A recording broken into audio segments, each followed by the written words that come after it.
Testing. All right, there we go. There you are. All right. All right, everyone. Welcome to the Metal Mitten. Tonight we got Nat Horwitz from 18 Visions, the current drummer, and excited to learn a lot more about him. And Nat, thanks for coming on tonight and joining us. Thanks for having me. Yeah, our pleasure, man. Mean Season. Tell us some more stuff here. Anna, how do you say that name? I'm gonna screw it up. Animanium, Adamantium. Adamantium, yeah. Which I didn't know was comic related. Sean told me the Marvel connection there. Yeah, Wolverine's claws. Wolverine But skeleton. oh yeah, the exoskeleton. Um, that's with Keith Barney, right, on guitar. Yeah, Adamantium was me and Keith's like first, I guess, big band. Nice. Nice, nice. Did Now you I get? seen, is there an album in 2015 that was released? Is that, Adamantium? yeah, Yeah, that was like a release of like unreleased tracks and other stuff like that. that's cool. Yeah. Nothing new or anything. It was just unreleased stuff, demos and stuff that was either maybe they were on like 7 inches, like solo songs on comps somewhere, or stuff that didn't get released that we maybe played one time live. Who knows? Really? Well, that's nice to be able Yeah. to get that out there for everybody. Yeah, I think the Bad Brains covers on there. There's all kinds of stuff. Okay.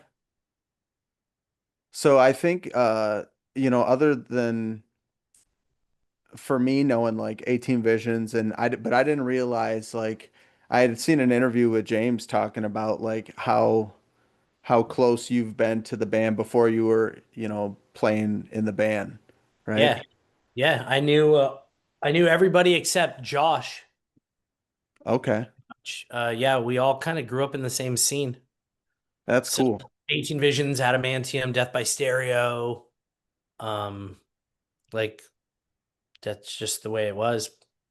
They were all the same circle of friends. Yeah. That's Yeah. that's cool. We got that this way, kind of like that. Just you have like a circuit of local bands that kind of played around the same area together. But I mean, you guys ventured out further beyond that too. That's Very interchangeable members. One guitarist would go down, and then the guitarist from another band would just jump in, okay. and that's just how it worked. So you've got like the same like 10 dudes that have all been in like the same bands, kind of. Right. Yeah. Now did you fill in or did you have like a small stint in Throwdown also? Small as in one show. Really? Yeah. Oh shit. I filled in for, well, I didn't really fill in. I think I was maybe interested in joining, and I don't know, maybe I at the time thought it'd be cool and then played the show and then maybe it didn't work out. I don't remember why I didn't continue on with them, but I definitely did play a show. Really? Was Yeah, and this like Keith on vocals Throwdown or was this yeah, this was Keith on vocals. This was original like lineup okay. without Marky. Nice. Um, and I couldn't tell you if it was before Marky or if Marky already was in the band and stopped, or if I was just filling in for a show. I don't remember the story. That it's so long ago. All I remember is where it was and what I wore. And You remember the outfit? I wore a hockey mask and like an army sweatshirt, and it was at Coos Cafe in Santa Ana. And we had our friend Mike came out in like a white tuxedo, and they had like this microphone over the rafters, so it like lowered down like a boxing Yeah. ring type. That's awesome. Yeah, I like that. That's What a cool. wild time, but a fun time. That Oh was man. what Down was all about at the time, was having fun. So yeah, I don't remember the whole story, but I definitely played a show with Throwdown, so I guess it counts. That's cool. Do you remember like did you just happen to know their material because of that small knit group that you guys had? Yeah, kind of. And I know we had a rehearsal in someone's living room. Awesome. I don't remember who, but I definitely had a rehearsal for the show. You And know what's crazy to me is like to be a fan of a band like that and you tell me that you guys had a rehearsal in a living room, I would never ever I picture like even like the early throwdown with Keith singing and stuff, I guess I held it to this, you know what I mean? Like Like there's Uh, no way they're yeah. practicing in the living Living room. rooms, garages, Yeah, public storage units, wherever you could get away with practicing. Yeah. You had like 17, 16, 17, 18-year-old dudes, just no one had a lot of money. No one had the money to go to a professional rehearsal studio and like rehearse all the time. Like, now, like we right, have jobs and rehearsals, big deal. Put it on the credit card. Like, right. then it was like, I'm not paying for this. Or we would go to one rehearsal spot called Orbit Studios, and it was in, I think, Fountain Valley. Um, and like we made friends with the owner and he'd hook it up for cheap. I remember rehearsing there a lot with Adamantium and whoever else, but at the time, like paying for rehearsal, that was not important. Yeah. Yeah, someone's living room during the day would suffice. Yeah. Yeah, I remember doing stuff like with very small practice amps, like trying to we didn't even have a drummer at one point, I think, when we were doing stuff, you know. Well, I mean, Adamantium rehearsed in my garage forever, Okay. full equipment. Oh, Um, hell yeah. but much to the chagrin of my mother. All right. Always. Yeah, always. God bless her. Like it was loud and it was annoying and it was a lot. It was twice, Right. 3 times a week. I can't understand the words. Yeah, Yeah, right. you know what? They still say that. They're like, what is with the screaming? Yeah. Oh, yeah. And I'm like, I don't know. I can't explain it to you guys. It's just the way it is. It's like music for you when you were my age Yeah. is what you were into. Yeah. And this is what people are into now. And it's like, but also the older I get, like my dad's favorite band is Steely Dan, right? So now as an adult, I totally appreciate Steely Dan. And like that's mostly what I listen to is like that kind of like yacht rock type session musician, jazz rock, if you will, because it's Yeah. just good. And I never appreciated like real musicianship until I became a semi-real musician. Yeah. you know and so yeah, I listen to a lot of that now. I don't even listen to that much. I do listen to a lot of metal, but I've mixed it up quite a bit lately, Yeah. Sean and I are as this. I'm wearing a disembodied shirt, like. Right. Right. Exactly. Yeah, Yeah. That's, you gotta keep a lot. I keep a wide array of listen. I listen to lots of stuff. Like when I was younger, I was all like hardcore, metalcore, had to Yeah, be heavy. But like as I got older, I'm like, I need to calm down. I need I, something to like. I get done with 18V rehearsal and I put on a soundtrack playlist of like Hans Zimmer because I don't want to listen to any more metal. You I'm, yeah. I'm tired. I just Yeah. want to relax and drive home. Yeah. You And need to be able to not, disconnect, right? yeah, I need to like wind my day down, and being amped up listening to metal all day is just it's it's exhausting. got to stop Yeah. somewhere. So calm down. So what is a typical 18 Visions rehearsal like? I mean, it's Like set list between and 2 and 3 hours on a Monday night at a studio we go to in Orange County, and we basically run the songs that we're playing for the upcoming shows. That's it. okay. We test the lighting that we're going to use and the Logic session for the with the click and all the auxiliary. We just get all that dialed in, and Dan just joined like last year, so Dan's learning a couple songs as well as we go. Okay. So focusing kind of on Dan getting his stuff down, and Dan's so good at bass it doesn't take long. So um yeah, it's we haven't really rehearsed new material much. It's Yeah. just getting ready for like this UK run that we're doing and Headbangers Boat and figuring out what we're going to play. And then we focus on that stuff. So just, it's usually between 2 and 3 hours though. Yeah, the headbangers boat. That sounds fun. That should be a good time. It sounds fun. Right. Until It it's a sounds fun. catastrophe. And I love, I love cruising, so like I go on a lot of cruises. So this isn't new for me, but playing music on a cruise with a bunch of metalheads will definitely be a new experience. Yeah. Um, and I've asked other people, my friends that have been on it, and there's some mixed reviews. I'm excited. I really am stoked on this. And the lineup is incredible, and the fact that we were even asked is beyond me.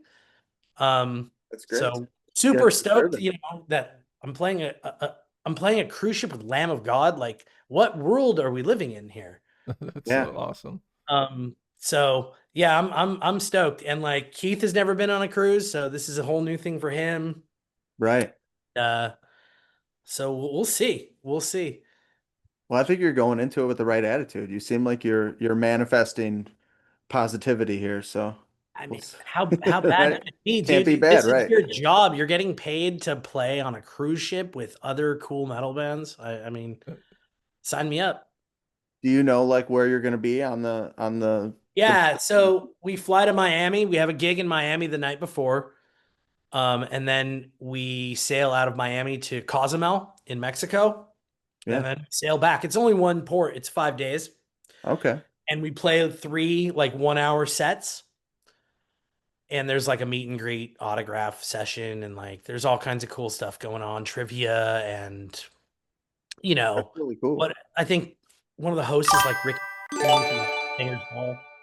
So yeah, we're trying to figure out what set we want to play for that, and since it's such a heavier lineup, I think we're going to try and focus on the heaviest songs that we have. So like Nice. a couple off of Until the Ink, some off the self-titled, some off of Inferno, Purgatorio, like stuff Okay. normally wouldn't play, but um definitely this calls for a heavier set. We're not probably not playing Obsession on it, if you know what I'm saying. So Right, right. Okay. but UK is a total different set of songs. UK is way Obsession heavy. So Well, and that's Atreyu, what, 20 yeah, plus we're one? in support for Atreyu. Yeah. And I think UK though Obsession would probably go over way better than the other material. So You know we'll what's funny, man? I yeah, have to say, like, as a fan, uh, and I don't know if you've ever heard this before with fans of 18 Visions, but people are like, oh, well, you Obsession was the lighter, right? Obsession was the mainstream rock album, if you will. Right, right. But you know what? I love that album now. It it used to be my favorite album Yeah, until I played Vanity live yeah, and got to play those songs. And now I'm torn between Vanity and Obsession. But Until the Ink is definitely creeping up now because it's the hardest album to play. yeah, And being able to play those songs now, it's like you have children, but none of them are your favorite, right? right, Yeah, every one is right. your I favorite. love them all. So I Right. can't really, yeah, I love every album and I can't tell which one I like the most anymore. Yeah, that makes sense. The self-title grew a lot on me. I like lots of the songs off of there, like Tonightless and Victim, and there's a couple other ones that. And then the 18V album, the Roman numeral album, that one kicks ass too. Yeah, Yeah, yeah, oh yeah. So yeah, I haven't yeah. really played anything off of the self-titled yet. So I don't Now, know where we're going with stuff, but we're gonna figure it out on Monday. yeah, Yeah, do you think there's the possibility for you guys to write in the future? Yeah, so uh we just wrote, well, not just, but last year we finished Purgatorio, Mm-hmm. which is the follow-up to Inferno, Okay. and then we're going to be working on Paradiso, which is the last in the trilogy. Oh, So we'll be writing new music for Paradiso. that's great. That's the plan, at least. You know, once we get done with this run of shows, then we'll start after the new year. We'll probably focus on the new stuff. Okay. Yeah, when we saw you guys at the Sanctuary in Hamtramck, Michigan. Oh, did you just the recent show? Yeah, Yeah. yep, Oh, cool. You guys were there? yep, Yeah, yep, dude, you got the band to sign my shirt for me. Did I? Yeah. yep, yep. I was talking to you I'm and sorry, I James. don't remember. Oh, it's all Yeah, good. well, I I figured. was I watching? I think I was. Me and James were watching soccer. We were so obsessed with one of the games going on, like watching the bands and then watching soccer. And but I Yeah, know I remember there were people wanting stuff signed, and I was like, yeah, well, sure, come back here, we'll get it signed. yeah, appreciate it Y- Yeah, because well, our buddy Jeremy is a big fan and I think he asked James to sign it. And then James, I came up and you were James was like, "Will you sign it too?" And I'm like, "Yes, please." I'm like, "Any way I can get everybody to sign it?" And you were like, "I can make that happen." And you went yeah, back and everybody signed it. I'm like, "This is the greatest day ever." yeah, man. It's not Well, hard to thank you. take 2 minutes out of your life to make little things like that happen. Yeah, you guys sounded great too. I mean the mix, just everything. Drumming Yeah, was spot I, on. I like Sanctuary. I've played there twice. It's a cool venue. Yeah, it's a nice what do you want to say? Um it's got that the good feels type of venue. It's not, you know. It's very Chain Reaction to me. If you know that Yeah. venue out here, it's got that feel to it and that size and that kind of atmosphere. So it's kind of comfortable. Plus, I got to eat Buddy's pizza, so There you Oh go. yeah, that's so yeah, can't be bad, right? Not a bad we day. hear that a lot. Yeah.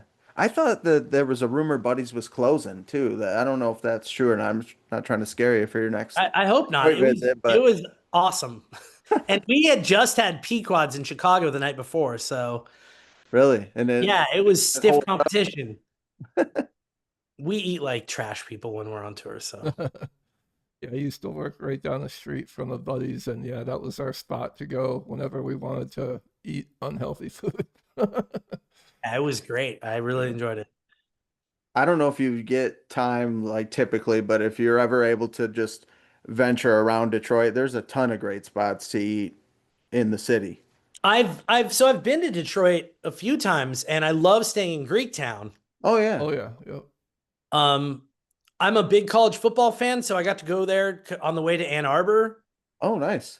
to watch my team play at University of Michigan. And we stayed in Greektown and we had a ball, man. I love that place. I think Detroit's a cool city. It Yeah, is, for it sure. is. Yeah, Greek Town, you got Mexican Town has really good restaurants as well if you're into Mexican food, and downtown has come a long way, like as far as them cleaning it up and making it more hospitable to walk Yeah, it around. was totally hospitable. Yeah, And we had a good time. Went to Belle Isle. I've done everything. Nice. Um, so yeah, good for like Detroit. sorry, I didn't mean to. No, At I the, was saying good for Detroit. oh yeah, Yeah, it's nice that It gets a we're bad rap, but I think it's great. yeah, shoot, man. Some of the early 18 Vision shows we saw, like there used to be a place called the IROC. You ever go there? I know. I actually I never played in Detroit in Adamantium, so Oh no. none of the bands I've been in have toured Detroit when I was younger. You'll have to ask the guys about the IROC. It was a small club in a very bad area of Detroit. Like um I want to say that there was a Chinese restaurant right next to the venue and they have like the plexiglass bulletproof glass that they spin your food through to you. Like there's no Beautiful. it's yeah, just but I saw 18 Visions. It was Lamb of God, and I think Atreyu was on that too, yeah, weren't they? Atreyu, Chimera. Um, Oh, what a tour. yeah, it was a hell of a tour. It was a good show. Yeah, it was. I want to say, you know what was funny? Like I have this like recollection to where they would always I don't know if it was Keith, it had to have been Keith or somebody would always start playing Hammer Smash Face like That's while probably they're Keith. warming up. He loves Cannibal Corpse. It's probably Keith. Yeah. Hell yeah. Yeah, and at the time it was Ken was in the band and but yeah, we've seen them quite a few times. I don't know if like I always wonder like do they realize you yourself as well like 18 Visions to me is a band that it it's like it's I don't know how you say it. It's for me, I guess, and for the people that I know that like the band too, it's like an era of my life that like I could take that 18 Visions name and be like, this covers this section of of my Yeah. life, you Yeah, know, I know. like Right. I think that goes for a lot of people and a lot of that those bands from that era too, you know, just super nostalgic, you know. Right. Right. I get it. Yeah, you had the whole Orange County group of like Bleeding Through and Throwdown and 18 Exactly. Visions and yeah, I think Nat and I we started listening in the early 2000s when everyone was buying like the Trust Kill sampler or like the Hellfest DVD that had all the Trust Kill bands and all kinds of.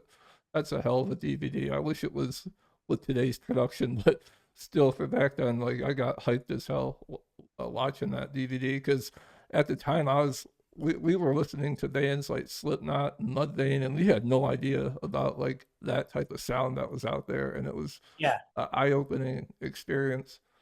Really cool, and to know that you were part of that in those group of people, that had to have been a hell of a time in your life. I bet that was awesome. Yeah. I mean, late 90s for me, that was when I was really like playing a lot in Adamantium. They're always playing showcase theater with 18 Visions and Bleeding Through, and honestly, I took a break like after like 2000. I took a break from everything. And I was away for a while for like until like 2006, 2005, 2006. Um, I went away to school and I didn't really care about playing music at the time. I was just burned out. Yeah, Um, and I was more into like emo sounding bands at the time. I don't know. I just had no desire to be in that scene at that time. And I know like a lot of shit happened between 2000 and 2010, pretty Oh much. yeah. When I Yeah. wasn't really, I didn't get back into playing much until 2006. And then I joined the agony scene. And then I wandered back into music with that band and then back home again. that's a great band. But I hear about all these tours and things that people did, and I probably would have been involved with any number of bands at the time if I would have stayed involved in the scene at that juncture, but I just didn't. So There's so much good music I back feel like then. I missed out on the heyday of a lot of it. But Yeah. I'm also I'm fine with who the bands I played for in the 90s as well because there was plenty of shit going on then. Yeah, Yeah, I seen some other stuff that I wanted to ask you. You know, just the internet tends to mix up. So what about Dear Furious? Oh yeah, Dear Furious. Dear Furious was a mix of Mean Season and Chorus of Disapproval. Okay. And that was me and Brian from Mean Season and Isaac from Chorus and Mike Hartsfield, who owns New Age Records. Oh. And Mike's been in a ton of bands too. Um, and Marky from Throwdown. Oh, really? Yeah. And we we put out two records. We put out a 2 song 7 inch and a 4 song. And Isaac passed away, man. So oh shit. Oh, it just kind of it stopped yeah. the band pretty much when he went away. I had kind of left at that point, but they were still doing the band. It wasn't going where I wanted, so I didn't really have time for it. But once Isaac passed away, it just totally that was the end of that. So Yeah. yeah, you can those songs are up on Spotify. That's cool though that you have those to kind of look back on and Yeah, you captured, you know, him and his spirit before, you know. and Isaac was awesome. He's a really good dude and great voice, great screaming voice. Just a good style. Yeah, it was really sad. But hey, we put out some music and you can find it on Spotify and It was fun. Hell yeah, Yep. I'll check it out. I apologize, I haven't heard it before, but yeah, I'm definitely No, gonna check it it's out. not one of those things it didn't ever got that popular. It's like this other band I was in, Monument to Thieves, which I don't know, you guys may have looked up. That was with Keith and Marky too. No, that I didn't see that one on Yeah, there. that was a Where does cool. that fall in the time frame? Monument was like 2009, 2010. Oh, okay. The Monument to Thieves formed from another band I was in right around the same time as I was in the Agony scene. And it kind of just members kind of left and joined, and it kind of turned into this band with Keith on vocals and guitar. And that kind of we went on tour with Disembodied. We did like a week of shows back east and came home, and life got in the way, and that band kind of stopped. Just it didn't go anywhere. But that's I think there's a 12 2 song 7-inch up on Spotify. I've been trying to find time to upload the full length, which is really good, but one day I'll get around to it. I So always I always forget Keith is an awesome vocalist. Like Oh oh, yeah. man, that early throwdown, like, oh, it's so good. Unite, right? Great guitarist, great vocalist, just great musician in general. He can write, he writes really good stuff. Yeah, definitely. And look at the variety of stuff that he writes. And I'm sure you with your background and your Steely Dan yacht rock loving That doesn't factor in play at all. anything too, right? I can, but I don't. Right. Wish. If you've got a yacht rock band in California, hit me up. Right. Yeah, no, Keith writes good stuff, and it's really easy to play with him because it's so easy. The stuff he writes is so good, and he writes drum parts for me too. He'll Yeah, write whole songs with drums, and I'll be like, "Is this how you want it? This way?" And that sounds good to me. Let's play it that way. Okay. That's there you go. that was I had a question for you that kind of relates to that too, is like from your years of drumming and being in production and recording with bands, how it's changed for you over the years now. And that's an example, I feel like, to where someone can digitally write a drum part and be like, I'm kind of hearing this, can you do this? And then you spin off of it or Yeah, so if you're proficient in writing drums on Logic or whatever interface you're using, and you have an idea, like it's before you wouldn't be able to do that. You'd have to rehearse and like this is what I right, think should be played here. You didn't have an I really you had an idea going in, but you hadn't heard it going in. Now Keith or whoever will write the song with demo drums in it as right, like blueprint, and then I'll just take what I like. And if I don't like something, I'll say, you know what, I don't want to play that there. I don't. That's not me. That's uncomfortable. And yeah, there's usually no pushback. There's very like unless it's totally set in stone. And in that case, I'm willing to do it for you. Like if you really hear the song that way, then by all means. But I've been fortunate where whoever's doing that, there's been a few bands I've played with that is the case where they'll send me the demo with the drums, and I'll see something I hear something I don't like. I don't want to play it that way, and I've never really gotten in an argument about anything. yeah, I think that's fair. I feel like for me as a guitar player, it might help me to Yeah, create, you know what I mean? yeah, But I'm all for sending you the track without those drums completely. You right. know what I mean? And 99% of the time, the drums are pretty much the way I want to play them anyway. Like you're Right, hearing it the same way I'm hearing it. Um, like you have the same type of taste in music, so right. you're gonna hear the way a hardcore song should sound, Yeah. you know, Yeah. either halftime or, slowed down. There's only really two Yeah. ways you play it. That'll throw you for a loop sometimes, though. I'm really impressed sometimes on time signature changes that the way I heard it when I wrote it versus what you might do on the after end. And I'm like, I would have never put it in that. Well, Yeah. the thing with You know? 18V is that we are re-recording these old albums. Yeah. So the drums have already been played, before by somebody. Right. And I'm just taking the drum parts that were already there and just embellishing on them, and I'm not changing them very much. Right.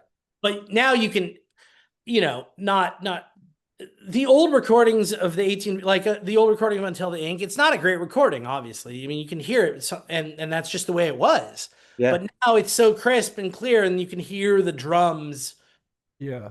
the way Yeah. that they should sound in modern times. Yeah. Yeah. Uh, Is so being able to decipher what was even on being played, Keith would send me what he thought was being played, and I would play it on the recording the way I think that's how it sounds. And so Yeah. now we have these albums that are re-recorded, and they have new drums on them, but they're not really new drums.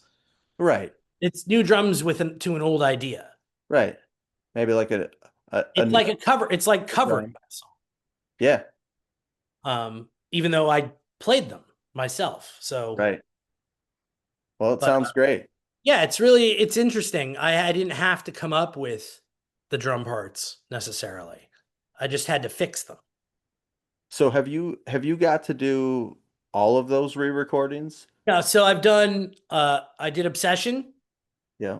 and I did Until the Ink, and I did Purgatorio. Okay. So I've done those three, Yeah. and I'll do Paradiso and whatever else we're gonna redo. yeah. How was it when you guys did these tracks and you've decided to just change things a little bit? You know, like let's say like the breakdown in Tower Snakes, right? It's got that I, little tail I end, didn't I didn't change that at all. Keith sent me what he thought it should be, and I was like, "Yep, you're right. right? Just It is. that should be there. That should sound like that. It should definitely slow down more at the very end. It's even heavier, It and is. yeah, and that extra part at the very end that we added on, like when he presented it that way. Yeah. I was No, surprised I by don't have some to of the touch pictures. this. I'm just gonna play it. Like this is awesome. Yeah, no, it's turned out great. I think it's one of those things people are always like, man, what I'd love to hear that band's album in today's production, and that's kind of what you guys are doing. But it's still raw too, though. Like Right. it's still 18 Visions. It didn't And change. I've heard both sides of the coin. I've heard why are they doing this? What was wrong with the old albums? Don't touch them. I like the way they sounded. That's, and I've also heard this sounds fucking awesome. This is way heavier. Right. So, I mean, you're not going to please everybody, and I don't really care. No. Yeah, you're never gonna please It is, everyone. it's just the way it is. They sound Especially great. today. It's just, I think they sound great, and I'm happy that I got to play drums on them. I think so too, and I'm happy for you for you to be able to do that, and I like that I can go and listen to either one whenever I want. I think that's cool, and Yeah. Yeah, and if you don't, I mean, if you don't like the new recording, you can always listen to the old one. I like hearing exa- some of the different harmonies that James did on these re-recordings versus the way he did it in the past. Right. Plus, they're His drop voice is tuned. so strong. It's a whole different tuning. Yeah. So, you know, Yep. it's just to be able to do these things nowadays it's pretty cool. yeah, and Keith's always had amazing guitar tone. Like, Oh, Yeah. yeah. I would put him in like my top five if I had to name guitar tone people. Always heavy. Oh yeah. Yeah. Always heavy and always a good riff. Just Yes. got the magic touch. Yep. Yeah, you're in a great band. yeah, I remember listening to "Waiting for the Heavens" on it was on a video game like a ATV Off Road Fury or something. And when Oh, really? yeah, and when that first chug come in, the dun dun dun dun dun dun dun dun dun dun, I was like, oh my god, that's so good. Yeah, it's a great song. Yeah, So the song we opened the show with, uh Nothing. yeah, that's you're tired after that That was song. the toughest song to record. That was the toughest song to re-record. Yeah. Yeah, it's the toughest song to play. Yeah, it's got a lot of different it's got some blasts in there and Yeah, a lot of double bass, right? it's got a high BPM double bass and blast beats, and it's got kind of a it's got kind of a drawn out part where it's the same beat, but the beat is not that easy to play on a steady like metronome. So Yeah. uh, even though it's not, there's not a lot of fills going on. It's just the same beat over and over. And if you don't play it right, it's not going to sound good. But and then the very end, there's like the tom work and stuff like that, and the Yeah. so yeah, I'm. It's break time after that song live. Yeah. Then we go right into Wine 'em Dine 'em, which is the hardest song I think to play live. Yeah. So yeah, the Nothing, once I got it down, wasn't the hardest song. Wine 'em Dine 'em became the hardest song. That's one yeah. Just the way it is. Um, and when you play that whole record front to back, like it's very exhausting. Oh It's yeah, for sure. an hour of just nonstop brutality and Well, How, time changes, and I'm running to a click with time changes like that on that record. It's a mental workout. You oh know, yeah. I don't want to sound like a little bitch. I'm just telling you, it No, I get gets it. exhausting after a while to change tempos so much during one set. Yeah. yeah, It took a good amount of practice to get it down and comfortable. It took me a little while.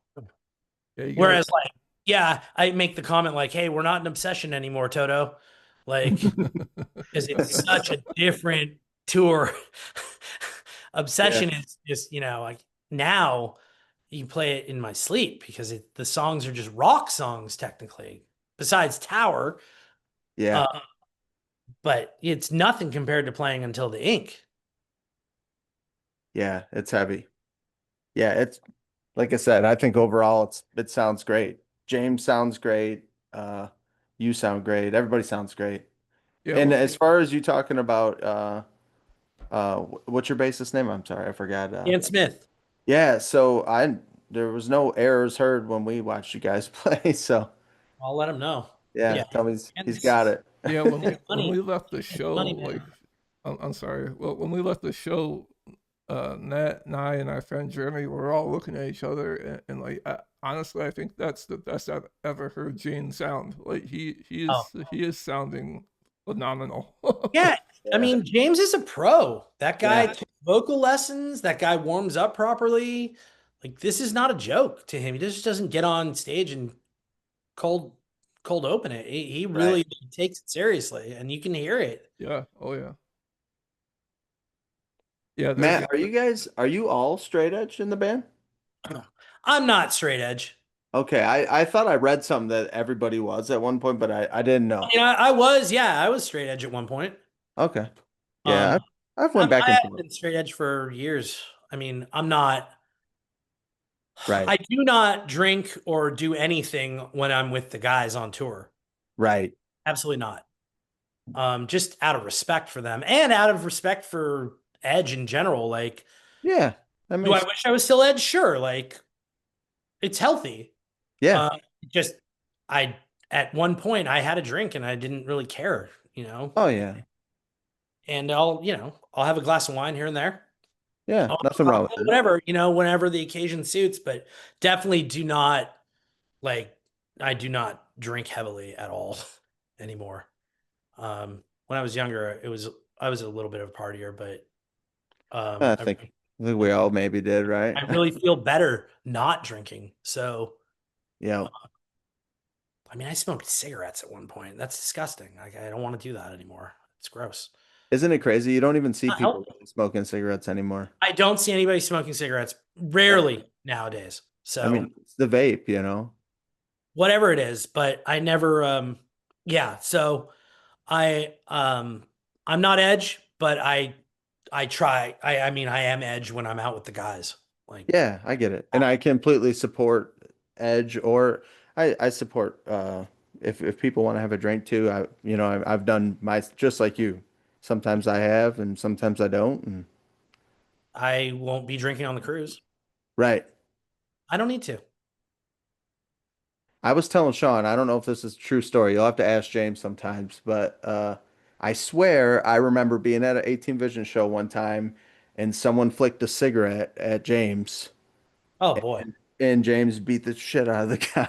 What I do you swear what I did you think remember. was going to happen? Right. I Right.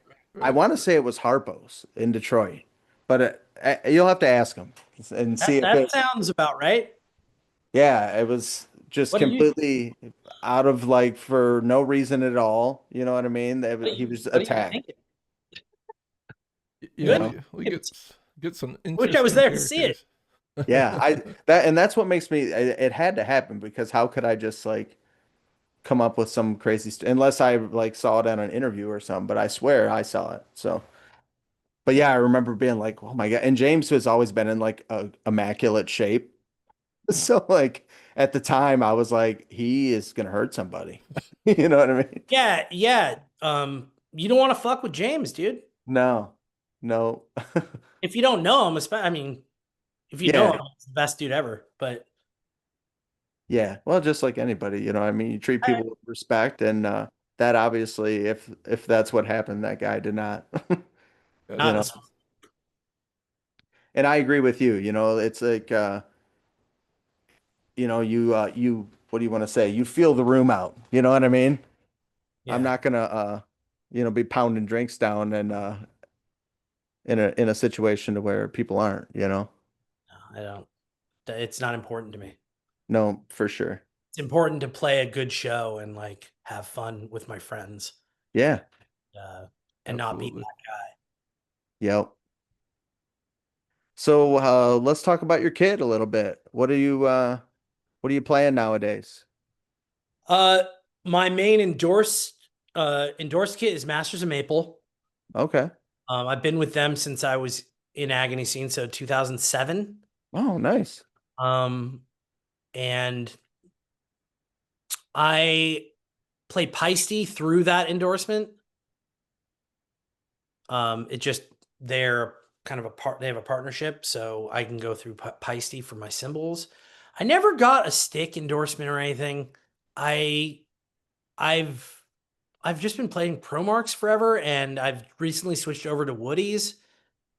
Um, because I've heard good things from people, and maybe I'll get hooked up with them. I don't know. But I'm not reaching out. If people want to endorse me, then they'll let me know. I'm not begging for free stuff. That's not me. Um, and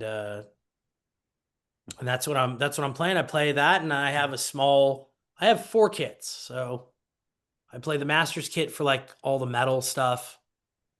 And then I have a smaller like Gretsch kit that I play for the cover band stuff.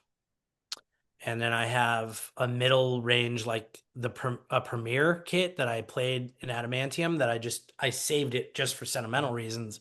Nice. They don't make them anymore. So that one is just in shells in cases, and if I need to play it, I just take it out and skin it, and it still works. It's fine. I just um I just don't play it very much That's because cool though. You got it. I have the Roland electric kit for Nice. practice. Yeah, that's those are the way to go, I think, especially if depending on your living situation to be as quiet as possible, right? Yeah, I have a condo, so I set it up in the like dining room area when I have time and I need to like practice stuff for rehearsals or whatever. Just sit down and jam some stuff out, or if I'm learning stuff, it's really easy. Yeah, Uh, for sure. so, yeah, that's what I'm playing. How Um, about pedals for oh, DW hardware. DW? Yeah, DW 9000 double kick, DW 9000 hi hat, and then DW cymbal stands all the way around. Okay. Yeah, I Is just that chain or direct drive for chain. your chain? Okay. I like chain too. I can never get I used to played it. both. I've stuck with chain for a little while now, so I'm just gonna leave it the way it is. And once you get the pedal hooked up the way you like, it's like Yeah. you want to touch it. Yeah. It it's a perfect tension, and your double bass is smooth. So that's the way I have it set up now. I'm gonna stick with it. Nice. Yeah, let's see here. I had some else. An earlier picture that we saw of you. Oh, the Um, one that you showed me? yeah, That's Oops. literally like 2006. 2006. What was it? Do you That's know at what band that Showcase was? Theater. That's at Showcase Theater. Okay. Yeah, Now my in that bad. picture, did I you said have Nicholas Liar. I had like one tattoo. I have one tattoo, right? And that's what I was gonna get into is so I think in that picture, do you have like Frankenstein on your snare drum? No. Oh yeah. My snare drum has monsters on it. Yeah. And Yeah. now you have tattoos. I think you have Frankenstein tattoo. Yeah, I have a full sleeve of monsters, classic monsters. I'm totally into that. That's part of what I do for a living. Um, Oh, really? yeah, it's part of what my job entails. We don't need to talk about it on this, but um, Okay. I love classic horror. I love all horror, but classic horror in general. So I had that snare drum specially airbrushed when I bought it. That's Nice. Masters of Maple snare too. So um, I was like, yeah, that'd be really cool to have monsters airbrushed on it. And I get a lot of compliments on it. And it Yeah, sounds great that's too. cool. It's a great sounding snare drum. And it pretty much matches my arm. So That's cool. Is that pretty much what your tattoos consist of? Is it mainly, or is it just that arm is? just this arm, my right arm is monsters. The other arm is just a mixture of just stuff, snakes and spiders, flowers, All whatever. right. I And know then people got different, every I have all kinds of shitty tattoos. even, but don't you think The even the Danzig shit skull on has my some kind of back. reason, right? This giant Danzig skull on my back. Nice. All right. It's like Glenn's face. No, it's not. I wish it was. It'd be a lot cooler. It's That just would be it's cool. cool. But um I gotta add to it. It's too lonely up there. It's Do gotta you have one artist that you've gone to for most of your stuff, or do you? so, I've gone to Marky from Throwdown a lot. Okay. Um he's done some work on me, and I go to a bunch of different people.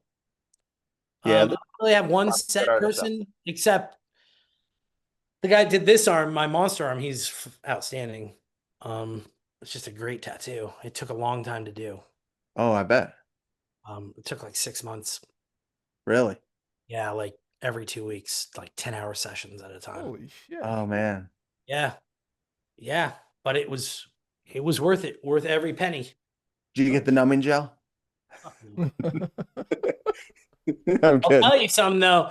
My chest really it kills. I don't know why. And Yeah. I had to have them put something on my chest when I was doing it because it was just I was gonna pass out. Yeah, I almost passed Much. out from a It was chest too tattoo. That's fun. much. I Yeah. won't do it now, but before I was a little less experienced in getting tattoos, and I was just, this sucks. Put Yeah. that shit on. Yeah, yeah. There's It was some right by areas. my like collarbone. It was like vibrating my neck, and I just wanted to barf. Yeah, the Awful. collarbone, Just like awful.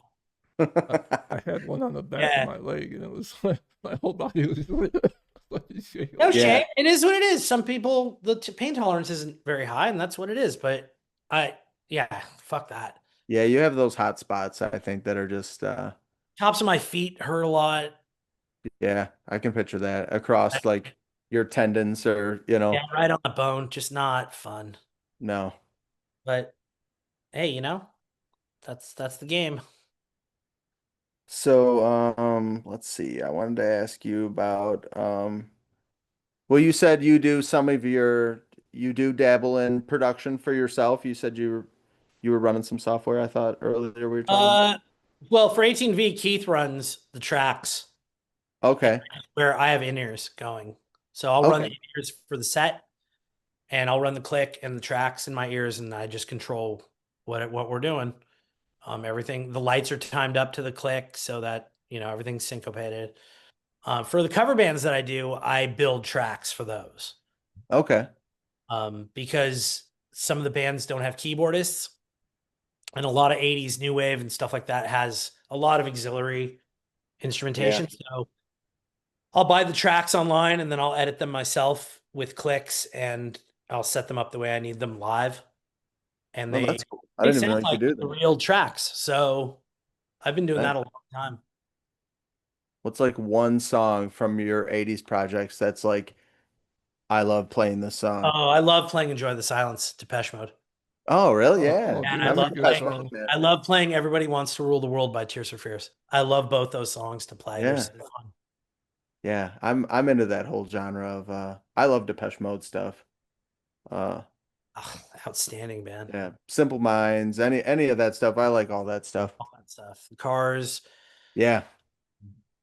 Yep. Talking I Heads. was born in 82, so my parents were big All right, yeah. So 80s. you're just a little younger than me. Yep. So 80s rock for sure. 80s rock, 80s pop, Prince, Michael Jackson, all that shit. Yeah. Yep. I've become a way better drummer just by playing in 80s cover bands. I Even believe that. just by being able to play to a click constantly all the time.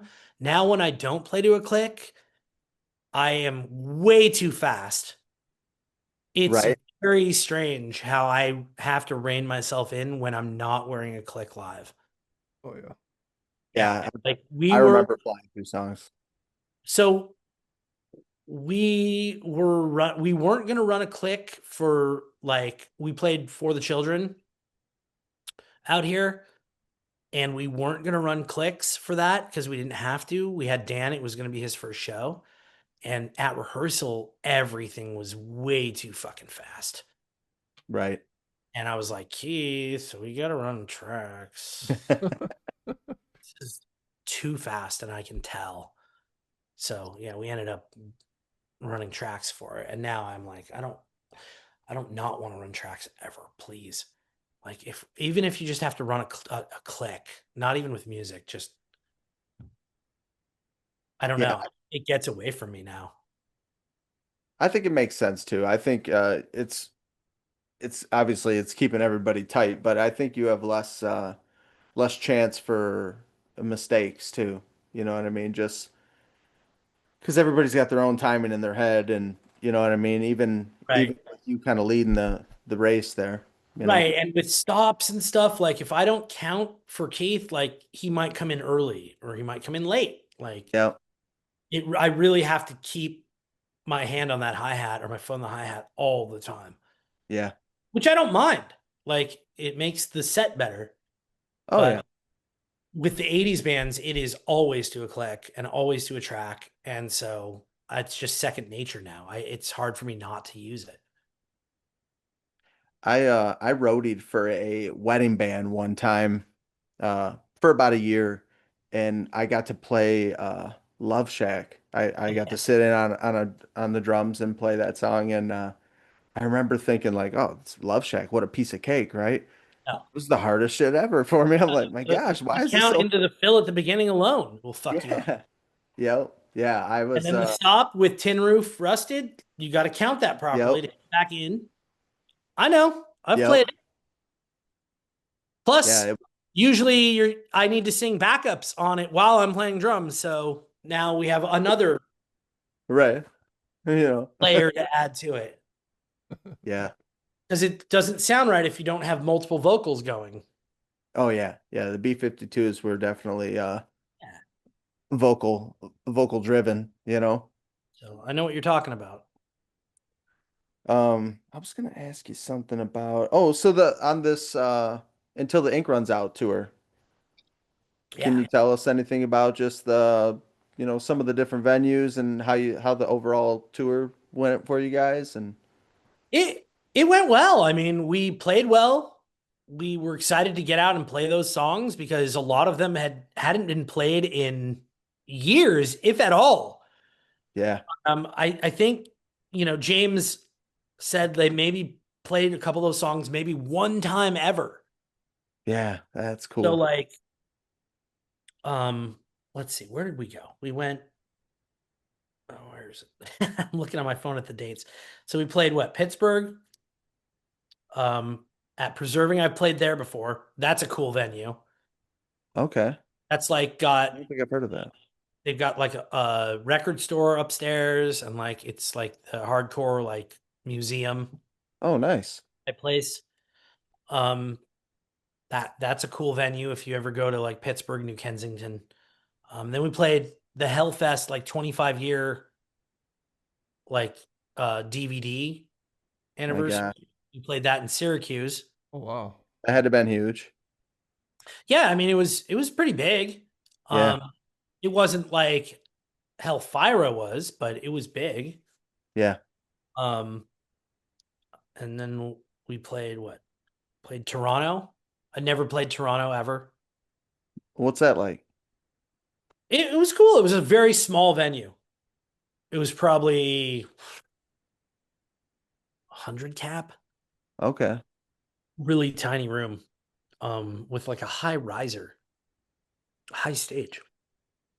It was cool. There was like a street fair going on the whole day, like right outside on the same street. So it was just tons of people. Well, that's nice. You guys can. Um, and I'd never been to Toronto at all. So going across, they stopped us at like 45 minutes or something. It wasn't bad, but we didn't have the paperwork filled out right. Oh yeah, they can be tough. Really, yeah, they're really tough on that shit. Yeah. Well, it's fine. We were close. We had almost correct. So they had us sit for a little bit and sort things out. I heard Canada is pretty tough, like as far as just like to and from the handful of venues throughout Canada. It's I heard just like you got to drive a long ways. I don't know. I've only played Toronto. Yeah, I've that never works. been to You just come Montreal right. or Quebec or Ottawa, any place like that. So I've never been to Vancouver. Just never got to Canada when I was younger. Yeah, So we um, live right across the street from Canada, and I've been there like twice. yeah, You know. yeah. Been there a Well, handful of times. it was nice. The people are cool. Yeah. For us, Canada was always and I don't know, because you guys like what's your bordering what would it be like a province or something in Canada? I don't know what they call it, but from California to Canada, what's the nearest way to get in there? I guess you'd say. Vancouver. Vancouver? Yeah, you'd go through Washington. Okay. You'd cross the border in Washington. Now, did Okay. you guys Or have you like take a fair, or you take the ferry. okay, I've heard of the ferry, that's Yeah, you true. could take the ferry from Seattle to Victoria, British Columbia, or Vancouver, wherever, and you'd have to go through customs again anyway. But yeah, that's the closest major city to the border would be Vancouver. Okay. Yeah, And see for like probably 20-hour drive. oh shit. Yeah, That's 'cause Seattle, if you really want to get there, it's 19 hours. So maybe 20, maybe a whole day probably to get there. yeah, that's a cruise. Yeah, I mean California alone takes forever, so Yeah, that's true. Yeah, you're a long state. like Texas. Right. Um, yeah, Michigan wise, we have like Canada. The only reason you go to Canada from, and if it's not for business, is they let you drink there earlier. So when you're 19 years old, you can go over to Canada and it would be legal to drink in Canada. So Huh. there's like a handful of clubs right on the other Where side of the where, where are border. you guys going? Windsor? Yeah. Yep. Yeah, that is. Sean, is that why you went there? Yeah, we went there to drink and go to strip clubs. We were young and yeah. Yeah, But we ended Strip up clubs, what are those? right. Is Yeah. that a Canadian thing? lots of hairy men. No.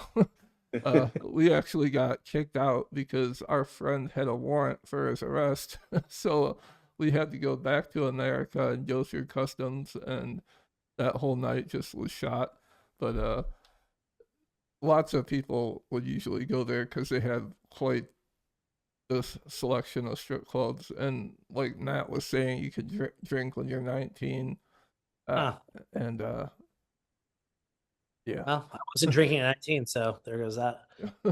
Yeah. Yeah. I never went there to drink. Like I said, I at the time I and honestly, like we had, if you wanted to, you could get it. Just you know how it is. 19 years old, you know somebody can get you alcohol if that's really what you want to do. So, Yeah. We uh, crossed in Buffalo. So okay, that's how we did it. And then we flew home from Toronto. nice. What's your typical like on these tours? Do you guys will you get out and about? I mean, obviously you went to Buddy's Pizza, so you Yeah, I mean, a little bit. we try to get into town earlier. I mean, sound check and load in is usually like 3 p.m.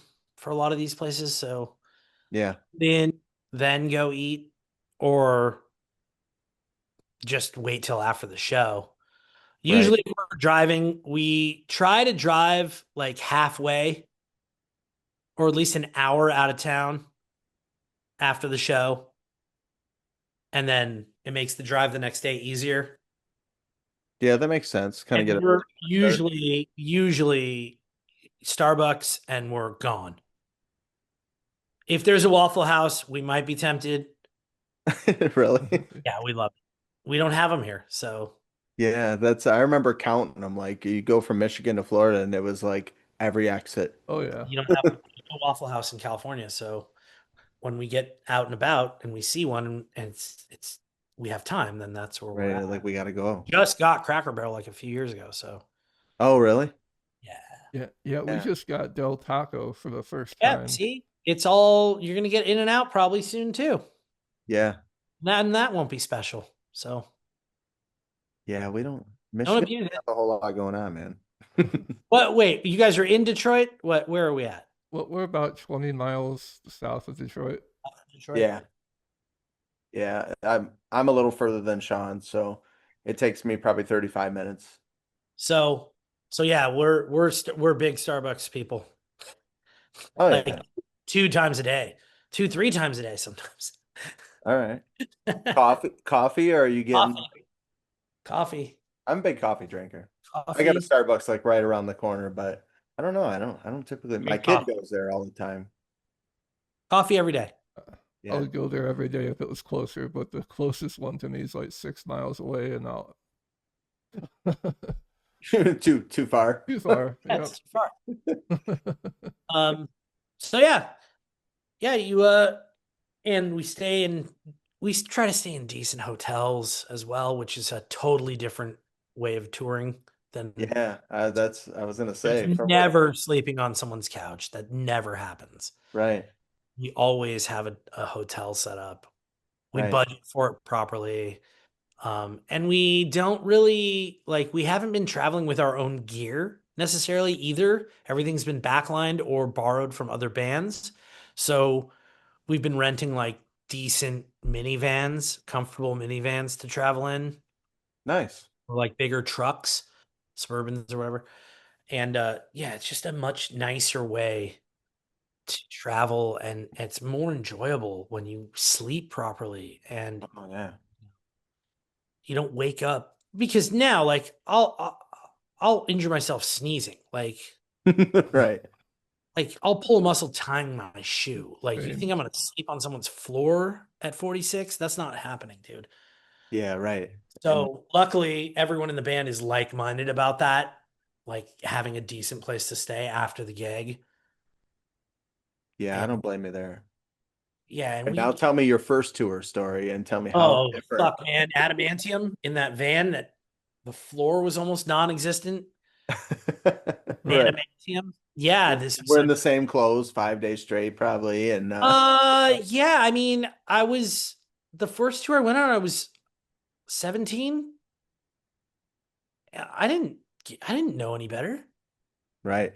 I didn't think about it. I brought what I brought, like a change of clothes for a change of shirt because I sweat so much. I Right. used to bring like a shirt that I didn't care for and just leave it. Right. Just throwaways. Instead of like traveling with wet, dirty laundry. Yeah. I don't blame you Yeah. there. That's a good idea. But oh, dude, back in the day. But that's how you're supposed to tour when you're a kid. Right. That's the That's how it is. That's Right. just how it is touring with hardcore bands. It's not on Iron Maiden 747, man. It's in a Right. shitty van with all the gauge lights on and bald tires and a shitty trailer and you're sleeping in whoever's good graces, their house on their floor, their couch, their get whatever food they want to give you. There's no writer, there's no per diem. Like that doesn't, what is that?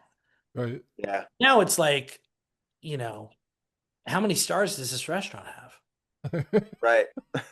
No, really, like, It oh, is. Yeah. this is a bucket list restaurant I want to eat at. How, I don't care if I drop $200 at this restaurant. Like, I want to go here. I'm Right. in city. Like when we go to London, there's this restaurant I really want to eat at, and it's not cheap. Right. And But you're like, but what I the? don't give a shit, dude. Yep. Right. 'Cause I'm an adult now, and I'm doing okay, and I want to eat at this bucket list restaurant, so I'm probably gonna go there. Hell Oh yeah. yeah, Hell you yeah. should. I'm not gonna go to Nando's every night. Right. I'm gonna go to Nando's a lot. Let's not bullshit you. Like I'm gonna go there, but I'm definitely gonna try and eat decent food while I'm in Europe. Yeah. Yeah, you got to. Yeah, I want to enjoy myself, and I don't want to be a little. I'm not a little kid. So, And and that's what, everyone in the band is like-minded about it, and everyone is very low stress. Everything is just easy going. It's going to be fine. Don't worry about it. And that's totally awesome because I am the stress case in the band. yeah. So it's nice to travel with people who aren't stress cases. Yeah. Oh yeah. It's helpful, right? Yeah. It I'm talk always, you out of it. I'm usually the person worried about like, did we book the reservation? It's this many miles to the venue. Are we going to be there by load in? Like I'm just that's just who I am as a person. I'm that person. I like Yeah. I like things to be planned out, but everyone else in the band is super low key. I love it. Who's the organized itinerary person in the band? James handles a lot of it, or James did handle a lot of it until I joined, and then I started to be like, "Hey, let me help you out with like booking hotels, or let me help book the rental car, or like for the UK, I did a whole. I'm such a fucking nerd. I did a spreadsheet like with all the hotel pricing and like availability for each city we're going to be in and like how many miles it is to the venue and like just because I've been to Europe with another band that was not enjoyable and I don't want to do it again. Right. You're like, I've learned Right. what to not do. And when you go to Europe, you got to remember like hotels are not the same as they are in the United States. Like the bedding is different there. You're not going to get like two king size beds in a room. That doesn't happen. You're going to get like a queen size bed and like a fold out couch. Okay. Oh, okay. You really got to look because the rooms are much smaller. So you got to look at like what's available. Can we get two like queen size beds? Can we get two full size beds? If we can, let's book those. That way, like we don't have to share beds and no one has to sleep on a couch or like, so I just, I've been looking at all that stuff because I'm neurotic and I don't want to sleep on a floor or a couch. So No. and it's cheaper, but the rooms are they're smaller. Hotels are less. Americans live very big. Yeah. You do things Yeah. big. So they don't do them that big over there and you have to adjust. So Yeah, I'm just, we have a friend that's from Russia, and he said, like over here you have your bedroom and you have your living room. He's like over in Russia, he's like every room is a bedroom. You might have a bed in your living room. yeah. Like no room has its own label like that, which is blows my mind, you know? I went to Europe and we stayed in Prague at a friend's house and it was three of us in a bed and I was not happy. No. Me and my guitarist, we booked a hotel room across the street the next day. Right, you're like I'm not again. not sleeping in this room with three people in a bed and no AC. Like I'm not doing it. I Right. know Europe isn't hot on AC or ice or whatever, but like I'm not traveling this way. So I'm gonna pay for my hotel room. That's not two pillows. I have to go sling merch. If I have to sling merch, I'll go do it and make more money, but I'm not sharing this hot bed with three dudes. Yeah. Yeah, I can't sleep like I that. sound like a spoiled brat, but that's just the way it is. I'm sorry. No, I'm that way. People talk about like camping. I'm like, is it a camper? Because if it's a tent, I'm out. I won't do a tent. I can't sleep in a tent. I Like just, like you said, laying on the ground or the maybe river, I'm not with staying in a air tent. mattress or something, but I can't deal with like heat and humidity and it just it's no good for Right, me. right. So anyway, not to get off track. That's just the way Yeah, we it was sounds. much different than when I was a kid. Yeah, you've worked your way up to this style of touring now, I think, right? And James handles all the financials. He budgets really well. So we're never out in the cold. Yeah, We're always housed and we're always eating well and we always feel good, and when you feel good, you play good. yeah. Yeah. Were you We're ever we're always around? happy. Let's just say that. We're usually very happy on tour. That's good. Like I said, when you guys were selling merch when we talked to you, you were both very pleasant. So, Yeah. Bad day on tour is better than a good day in some dumb office somewhere. yep. I just heard that. Someone just said that to me, like almost I identical. probably But said. yeah, maybe you did. And Um, during your tour, it was a hot ass summer this year. Was. It was super hot. Ooh. yeah, we had a lot of humidity this way. It's hot here. Yeah. Oh yeah, you California probably used to all that heat. We're not in Michigan. We get like maybe 4 good months of weather, and that's it. Yeah, I work in the valley and it's been a constant stream of high 90s, low hundreds. Really? But then I where I live is always like low 80s at the most. So, but it's not humid, it's dry. Yeah, we're already hitting like 40 degree temperatures in the night right now. Must be nice. Yeah, honestly, it has been nice. Yeah, at nighttime when you gotta. Enjoy it. Oh yeah, It's cool. You guys live in a cool state where the seasons change and like, Yeah. no, Yeah, we do don't get really get that. we don't get the snow like we used to. The snow has changed in Michigan. We used to get it it seems like more. Now it's we have milder winters, whatever. I like Midwest East Coast. I do. I Yeah, I East Coast can get hammered with snow. yeah, I have relatives in New York, New Jersey, Boston. Um and I know all about it. So, but That's cool. I do like it. Were Anyway, you around for any of the like when so like James was in Burn Halo, right? yeah. And 18 Visions was kind of non-existent during that time, right? Yeah, 18 Visions took a break. Yeah. I wasn't around then. I wasn't like I said, I disconnected myself between like 2000 and 2005. Yeah. I went away to school, um, and I didn't care about that. I was in college. I was playing some cover bands then, but that's Yeah. it. I wasn't really focused on anything What hardcore. pulled you back in, Matt? It was kind of by accident. I had hung out with some friends of mine from high school, and they had been playing music, and they needed a drummer to just come in and record something for them, a demo. And I said I would do it. And I ended up liking the music. And I had been wanting to play drums more. So I kind of just joined the band and things just spiraled and we kept playing shows and playing more shows and this and that. And I met other people that I had been disconnected from for a while that were also playing music still, and I got back into it. And then a friend of mine introduced me to the guys in the agony scene at a show, and they mentioned that they would be having auditions for drummers. And I said, "Hey, I'd like to fly out." And I flew out and tried out and made it. Nice. And so within a month, I packed my shit and I drove to Tulsa, and I lived in Tulsa for like 9 months. Really? Yeah, and did the recorded the record, and then came home, and it wasn't going to work out with them, and I don't think they were happy with me, and I didn't want to live in Tulsa, and they went on tour and I didn't, and that was the end of it. And then I started playing with the same guys back here, and then got reacquainted with Keith again, and we started playing more, and that's that. I just met more people and joined more bands, and That That's was cool though. that's it. And then, and next thing you know, here we are in 18 Visions. Yeah.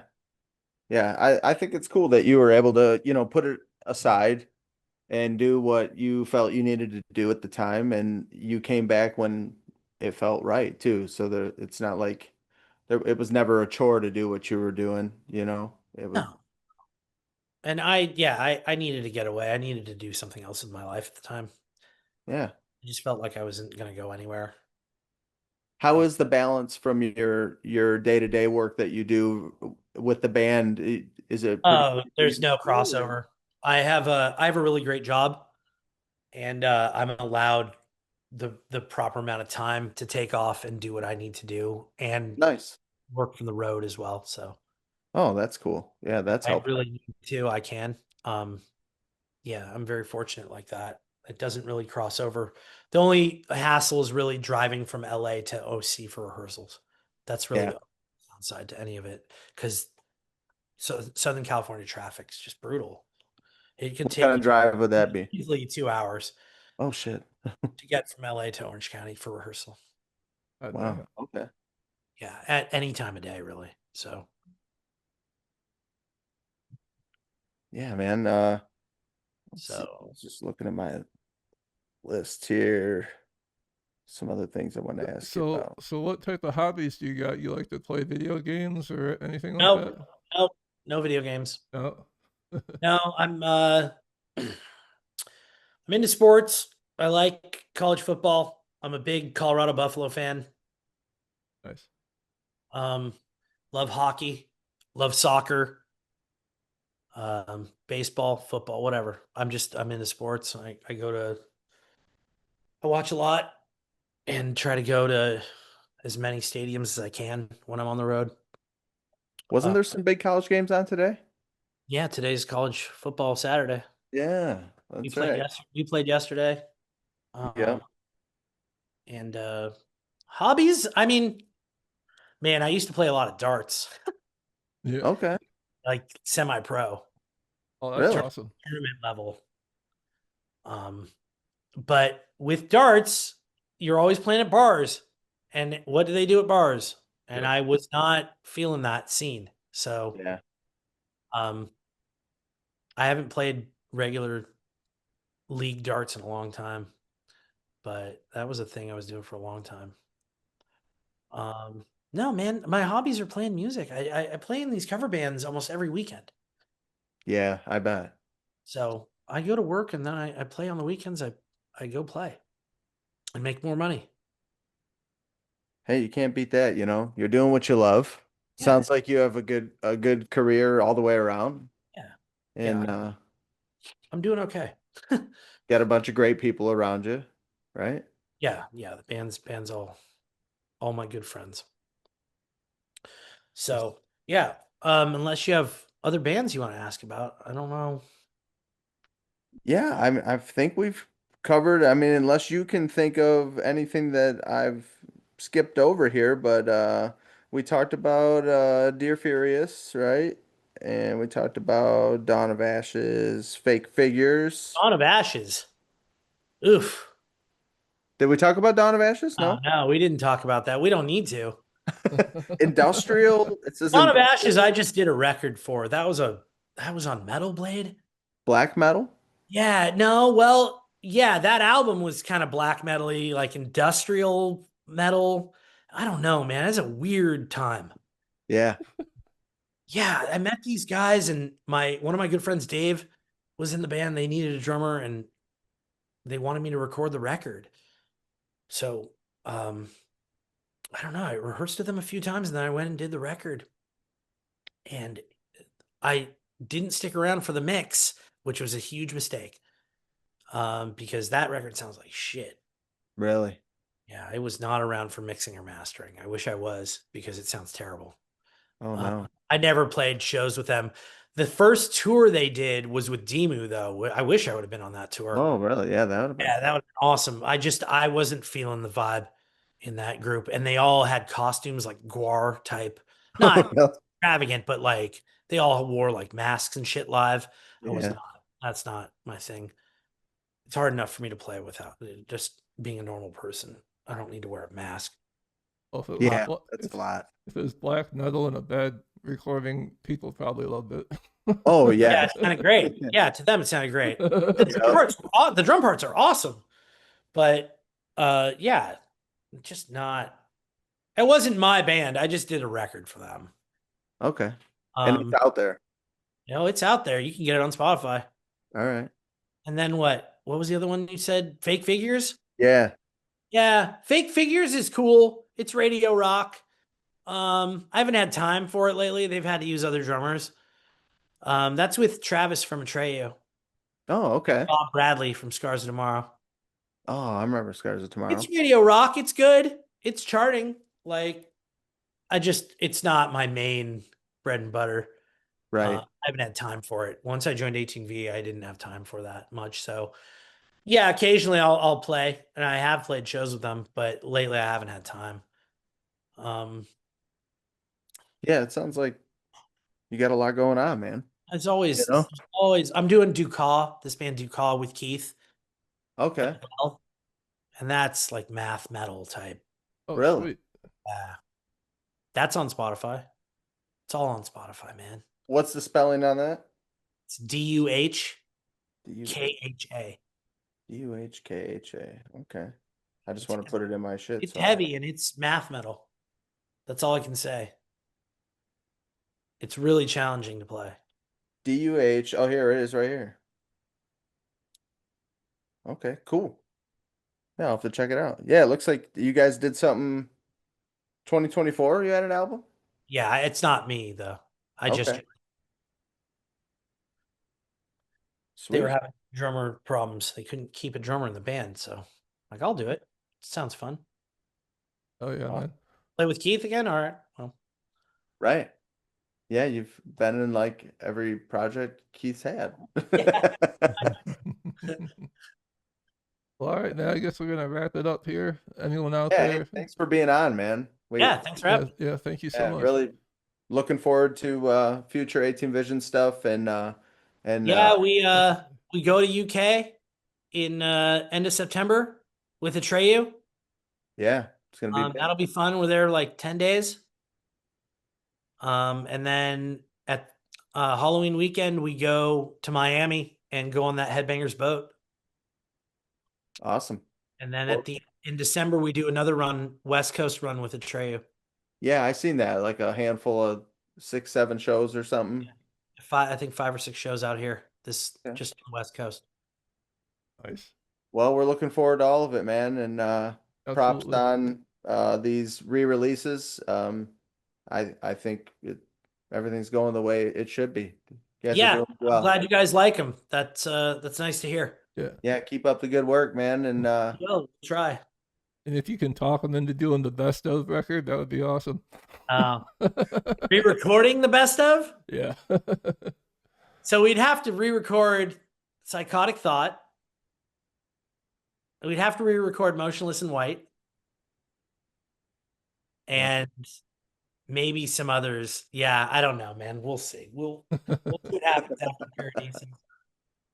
We're not going to be playing music, all of a sudden. We'll always find music to play somewhere. Oh yeah.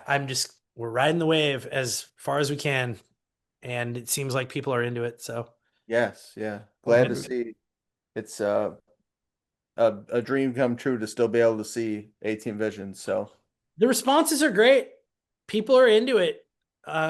People come up after the shows and they're just like, "Thank you so much for playing." Like 18 Visions shaped my teenage. yeah, that's what I was telling you earlier. I'm like, I'm like, maybe you guys do know that you've heard it, but I'm like, it's like a huge part of my life.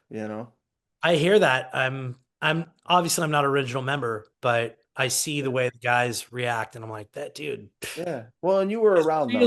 Really had an impact on this person. Yep. So that's cool, man.